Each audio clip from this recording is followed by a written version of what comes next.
Olá, meu nome é Fabrício Negrão e no vídeo de hoje nós vamos resolver as atividades do PET, o volume 4 da primeira semana de matemática do sexto ano, ok? E antes de começar a resolução, se você não está familiarizado com as ideias de frações, eu recomendo fortemente que você, antes de iniciar essa resolução, assista o vídeo que vai aparecer aqui no card, no qual eu explico detalhadamente a matéria de frações. Se você já viu esse vídeo ou já tem esse conhecimento, pode seguir. Use uma calculadora e determine a medida aproximada do diâmetro da Lua em quilômetros, sabendo que a medida aproximada do diâmetro da Terra é 2.760 quilômetros. A medida do diâmetro da Lua é 3/11 da medida do diâmetro da Terra. Bom, primeiramente nós devemos multiplicar o diâmetro da Terra pelo numerador da fração, que é 3, então ficamos com 3 vezes 12.760, dando 38.280. E o resultado nós dividimos pelo denominador da fração, que é 11. Então, é 38.280 dividido por 11, que dá 3.480 quilômetros. 2. As figuras 1, 2 e 3 são, respectivamente, um retângulo, um quadrado e um quadrado. Cada uma dessas três figuras estão divididas em quadradinhos iguais. Qual das alternativas abaixo apresenta as frações correspondentes à parte sombreada da figura? A primeira figura, a parte sombreada é 1, e nós dividimos a figura em quantas partes? É só multiplicar os quadradinhos que estão na vertical pelos quadradinhos que estão na horizontal. Os da vertical são 3, os da horizontal são 6, 3 vezes 6, 18. Então, a parte sombreada corresponde a 1/18, tendo como alternativas prováveis apenas a alternativa C e a alternativa D. A figura 2. Quantas partes estão sombreadas? Bom, nós reparamos que nós temos um quadradinho inteiramente sombreado, aqui duas metades dando 1, duas metades dando 1. 1 mais 1, 2, mais 1 que a gente já contou, 3. Mais meio, 3 quadradinhos e meio, tá ok? Se nós multiplicarmos isso por 2, nós teremos 7 quadradinhos. A figura foi dividida em só multiplicar o número de quadradinhos da horizontal pelo da vertical. 3 vezes 3, 9. Como nós multiplicamos o número de quadradinhos sombreados por 2, nós devemos multiplicar o total de quadradinhos por 2 também, tá? Então, nós temos um total de 7 quadradinhos sombreados, no total de 9 vezes 2, 18 quadradinhos nos quais a figura foi dividida. Restando apenas como resposta certa a letra D, tá ok? Só para conferir a questão da figura 3, nós dividimos a figura em quantos quadradinhos? 1, 2, 3, 4, 5 vezes 5, 25 quadradinhos. Quantos deles nós colorimos? 13, tá? 13 sobre 25. É a fração correspondente à parte colorida da figura 3. Então, resposta correta, letra D. B. Escreva uma fração que representa a parte não colorida de cada figura. Bom, a figura 1, nós temos aí, né, um retângulo que foi dividido em 18 partes iguais, tá ok? Para a gente descobrir quantas partes ele foi dividido, é só você multiplicar o número de quadradinhos da horizontal pelo número de quadradinhos da vertical, como nós já vimos feito. E a parte não colorida, se a gente viu que uma foi colorida de um total de 18, a parte não colorida são 17. 17 sobre 18. Figura 2, a parte não colorida. Da mesma forma que nós procedemos no item A, nós devemos proceder no item B, tá ok? Nós vamos multiplicar tanto o numerador quanto o denominador por 2, para obter números inteiros. A parte não colorida foi 1, 2, 3 quadradinhos, mais 1, formado por duas metades, dá 4, mais 1, formado por outras duas metades, dá 5, mais meio, 5,5, tá? 5,5 vezes 2, 11. Num total de 9 quadradinhos, que a gente multiplica por 2 dá 18, ficamos com 11 sobre 18. Figura 3. Bom, nessa figura nós já vimos que ela foi dividida em 25 quadradinhos, e o total de quadradinhos que não estão coloridos são 12. 12 sobre 25. 3. No mês de setembro, o município Rio Verde apresentou as seguintes condições meteorológicas. Bom, então aqui a gente tem um calendário, né, com os dias da semana separados, tá? Do mês de setembro, no qual cada solzinho representa um dia de sol, um guarda-chuva representa um dia de chuva, uma árvorezinha dobrada simboliza vento e uma nuvenzinha, dia nublado. Letra A. A fração que representa os dias sem chuva ou sem vento em relação ao total de dias daquele mês é: dias sem chuva ou sem vento, nós queremos apenas os dias que aparece um solzinho ou que aparece uma nuvenzinha. Se nós contarmos os dias que aparecem sol ou nuvem, são 1, 2, 3, 4, 5, 6, 7, 8, 9, 10, 11, 12, 13, 14, 15, 16, 17, 18, 19, 20. Num total de 30 dias, 20 sobre 30. Sempre que nós damos uma resposta na forma de fração, ela deve estar na forma irredutível. Para deixar uma fração na forma irredutível, nós devemos dividir numerador e denominador pelo mesmo número, tá ok?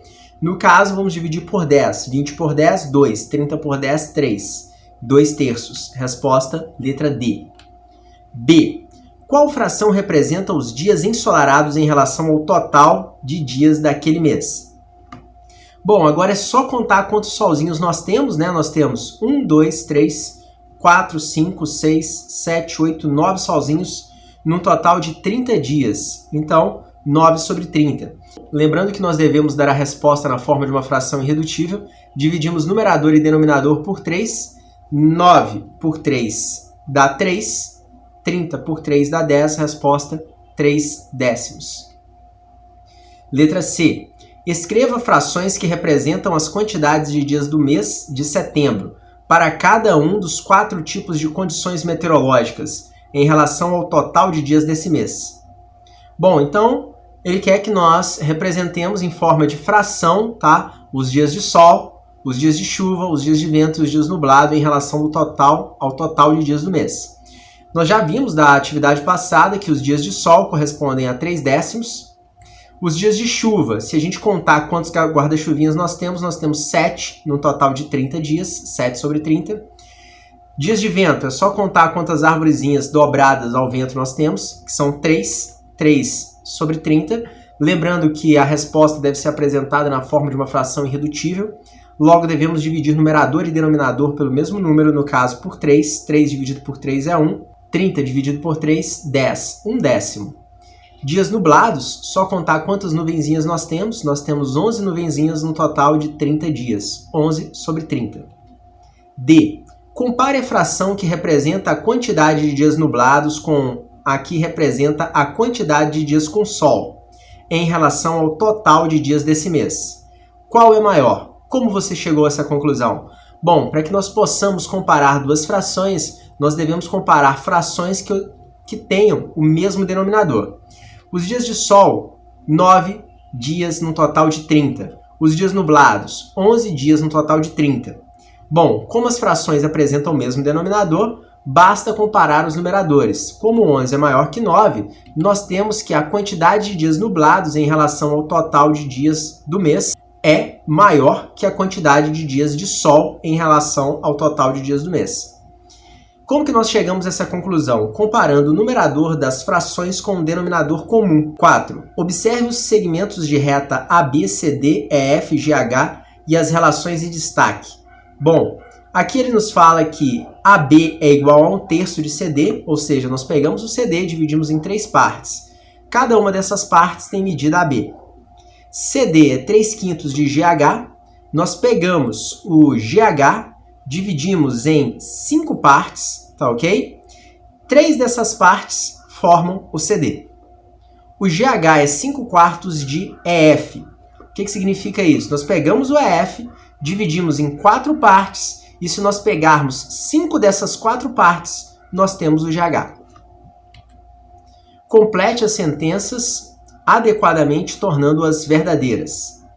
Bom, AB é o que de EF? Bom, se você observar, AB é 1/4 de EF. Colocamos. EF é o que de GH? Bom, EF foi dividida em 4 partes iguais e GH foi dividida em 5 partes iguais, o que significa que EF é 4/5 de GH. Bom, o que é o triplo de Q? Repare que CD é 3 vezes maior que AB. Então, nós sabemos que CD é o triplo de AB. CD é o que de EF? Repara que EF foi dividido em 4 partes iguais e CD em 3 partes iguais. Ora, então CD é 3 dessas 4 partes, logo CD é 3/4 de EF. GH é o que de CD? GH foi dividido em 5 partes iguais e CD foi dividido em 3 partes iguais. Repare então que GH é 5/3 de CD, ok? Nós já comentamos, né? CD foi dividido em 3 partes iguais, cada uma dessas partes é AB. Logo, 1/3 de CD é AB. 5. Pedro e João fizeram uma prova de matemática com 30 questões. Pedro acertou 5/6 das questões e João errou 3/5 delas. Nessas condições, é correto afirmar que... Bom, vamos lá. Primeiro vamos ver o caso de Pedro. A prova tinha 30 questões e Pedro acertou 5/6. Para descobrir quanto que é 5/6 de 30, nós devemos multiplicar 30 por 5/6. Antes de multiplicar, nós devemos lembrar que debaixo do 30 tem 1. Multiplicação de fração ocorre numerador vezes numerador e denominador vezes denominador. 30 vezes 5, 150. 1 vezes 6, 6. 150 dividido por 6, 25. O que significa que Pedro acertou 25 questões. Bom, já conseguiríamos encontrar nossa resposta correta, que é a letra C, ok? Porém, vamos continuar e ver o caso de João. Se a prova de João tinha 30 questões, para descobrir quantas ele errou, nós multiplicamos 30 por 3/6. Lembrando que debaixo de todo número tem 1, multiplicação de fração ocorre numerador vezes numerador e denominador vezes denominador. 3 vezes 30, 90. 1 vezes 6 é 6. 90 dividido por 6, 15. Então ele errou 15 questões. Quantas ele acertou? O total de questões da prova, que é 30, menos o que ele errou. 30 menos 15 dá 15. Então, nós sabemos que ele acertou 15. Como nós já havíamos comentado, né, nossa resposta correta é Pedro acertou 25 questões. A fala que João acertou 18. Errado, né, ele acertou 15. João acertou mais questões que Pedro. Errado, Pedro acertou 25, João acertou 15. A C nós já vimos que está certa. D, Pedro e João juntos erraram 17 questões. Bom, não dá, né? Porque, afinal de contas, o Pedro, se ele acertou 25, ele errou 5 e João errou 15. 15 mais 5 não dá 17, tá ok? Dá 20. 6. Determine quantos carros iniciaram uma corrida de Fórmula 1, sabendo que os 12 carros que completaram todas as voltas representam 2/3 dos que iniciaram a corrida. Vamos fazer da seguinte maneira, vamos fazer de uma maneira mais gráfica. Bom, imagine que esses carros foram divididos em 3 grupos, pois isso que representa a fração 2/3, tá ok? 12 carros representam a fração 2/3, então uma parte das 2 partes de carros que terminaram a corrida representa 6. A outra, segunda parte das 2 partes dos carros que terminaram a corrida representa 6. Bom, como as 3 partes são iguais, a última parte tem que representar 6. Logo, o total de carros que iniciaram a corrida, 18. 18 carros iniciaram a corrida de Fórmula 1. 7. Considere que A, B e C indiquem as medidas dos volumes dos sólidos geométricos indicados nos desenhos e que os 3 sólidos foram formados por bloquinhos idênticos. Complete as afirmações. Bom, A é o que de B? A é 1/3 de B. Repara que o B foi dividido em 3 partes iguais a A. A é o que de C? Não dá para ver nesse desenho, mas nós temos aqui 2 mais 2, 4 bloquinhos, mais a mesma quantidade na parte do fundo, dando 8 bloquinhos. Então, A é 1/8 de C. B é o que de C? Ora, B é 3/8 de C. Se a gente pegar o C, que são 8, e tirar 3, nós temos o B. E C é o que de B? É 8/3 de B, tá ok? A gente pegou o B, dividiu em 3 partes. Se a gente pegar 8 dessas 3 partes, nós temos o C. Bom, assim nós terminamos a resolução do PET, volume 4, da semana 1 do 6º ano de matemática. Aqui do lado vai aparecer a playlist do 6º ano e logo debaixo dela vai aparecer o vídeo no qual eu explico frações. Aqui em cima vai aparecer minha foto, clica nela, se inscreve no canal, passa aqui embaixo, deixa seu like. Muito obrigado, fiquem com Deus e até a próxima.